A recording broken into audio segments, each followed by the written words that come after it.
nama Andi Rizky Amelia Putri dengan NIM G0312211031.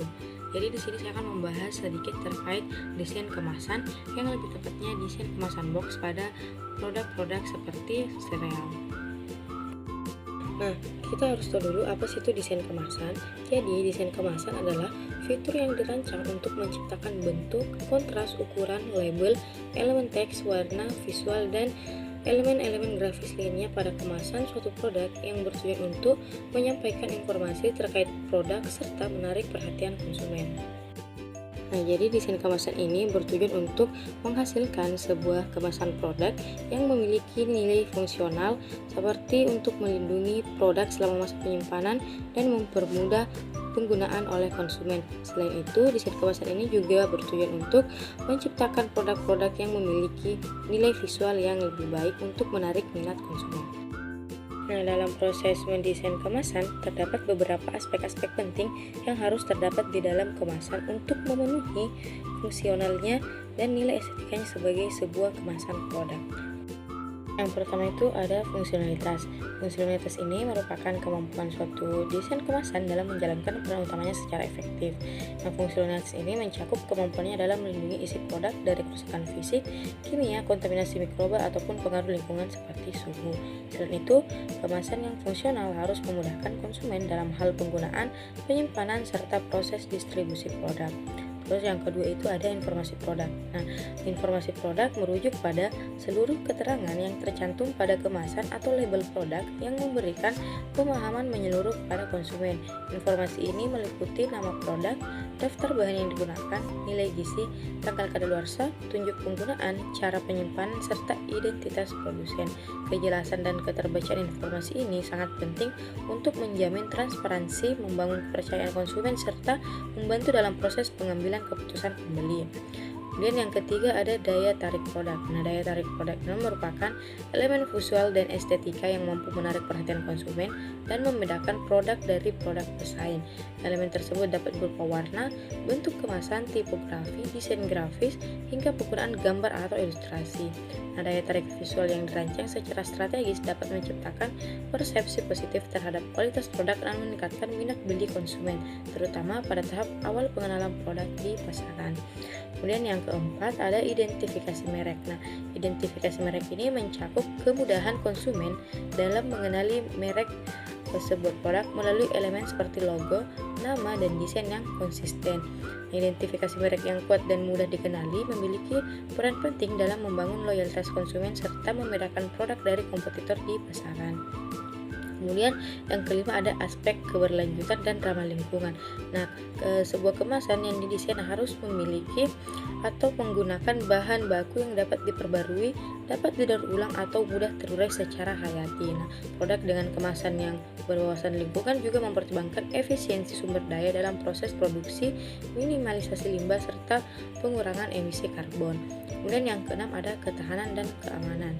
Nah, aspek tersebut mengacu pada kemampuan produk dan kemasan untuk menjaga integritas isi dari tekanan, suhu, kelembapan, serta paparan mikroorganisme.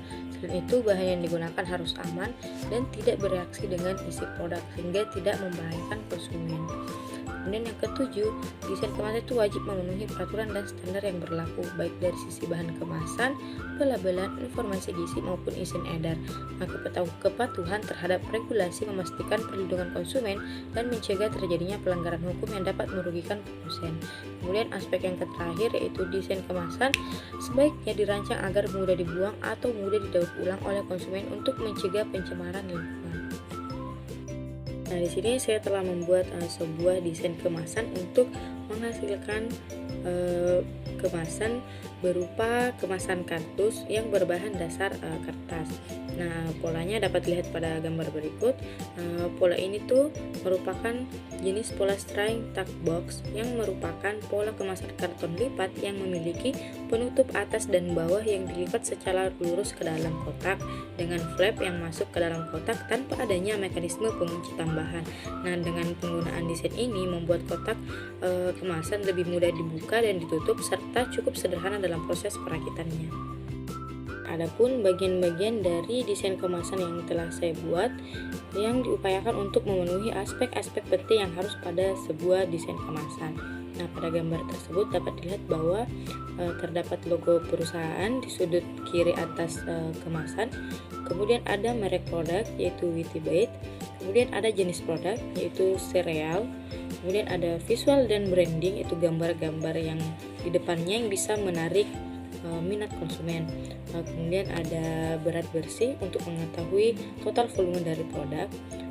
Kemudian ada logo halal di sudut kanan atas yang menandakan bahwa produk kita ini sudah bersertifikasi halal. Kemudian ada di bagian belakang itu ada visual dan branding yang berupa games labirin yang bertujuan untuk menarik minat konsumen, terutama karena target konsumen yang menggunakan desain kemasan ini itu anak-anak, sehingga anak-anak akan sangat mungkin lebih tertarik untuk membeli produk ini. Nah, kemudian ada alamat produksi pada sudut kanan bawah. Nah, yang tadi itu bagian depan dan tampak belakang dari desain kemasan yang saya buat. Kemudian selanjutnya ada bagian-bagian kemasan dari tampak sampingnya. Nah, yang di sini itu yang pertama ada informasi nilai gizi. Nah, informasi ini sangat penting agar konsumen dapat mengetahui kandungan nutrisi apa saja yang terdapat pada produk yang dikemas.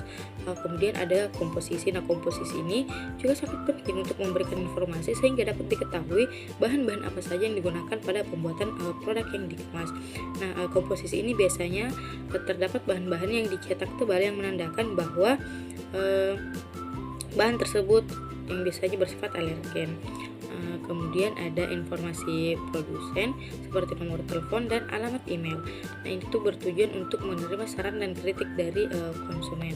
Kemudian ada kode produksi. Nah, kode produksi ini sangat penting pada sebuah kemasan agar kita dapat mengetahui tanggal berapa produk tersebut diproduksi dan dia di batch berapa, seperti itu.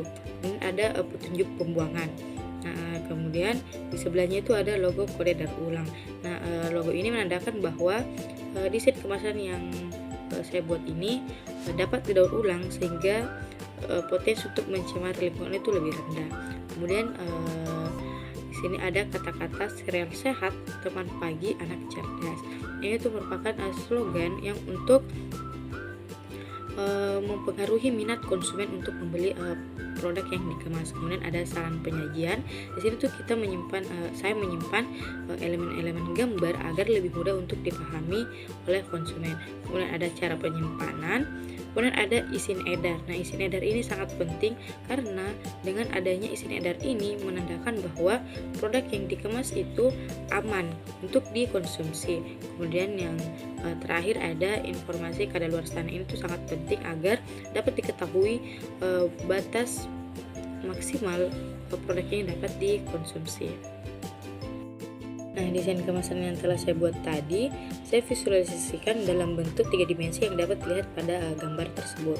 Nah, gambar-gambar yang terdapat pada kemasan itu harus disesuaikan dengan jenis produk apa yang dikemas, sehingga pada saat konsumen melihat produk, konsumen dapat langsung mengetahui bahwa produk ini adalah sebuah sereal, begitu. Nah, sebagian besar produk-produk sereal yang telah beredar di pasaran, kemasan primernya itu menggunakan kemasan plastik. Nah, namun terdapat beberapa kekurangan terkait kemasan primer tersebut karena ketika plastiknya sudah dirobek dan serealnya disimpan kembali, dia itu dapat membuat sereal ini menjadi melempem atau tingkat kerenyahannya menurun, karena yang kita tahu bahwa sereal itu memiliki sifat higroskopis yang tinggi. Nah, salah satu inovasi yang dapat diterapkan untuk menyeimbangi penggunaan kemasan kardus, yaitu kita dapat menggunakan kemasan plastik yang memiliki zipper, sehingga ketika produk ini telah dibuka dia itu dapat ditutup kembali lalu disimpan dan sifat sensorinya itu dapat lebih bertahan. Nah, desain kemasan yang saya buat ini dirancang untuk menghasilkan sebuah kemasan sekunder. karena kemasan box ini terbuat dari kertas sehingga diperlukan kemasan primer di bagian dalamnya untuk melindungi produk dengan lebih baik. Nah, itu saja dari saya. Sekian dan terima kasih.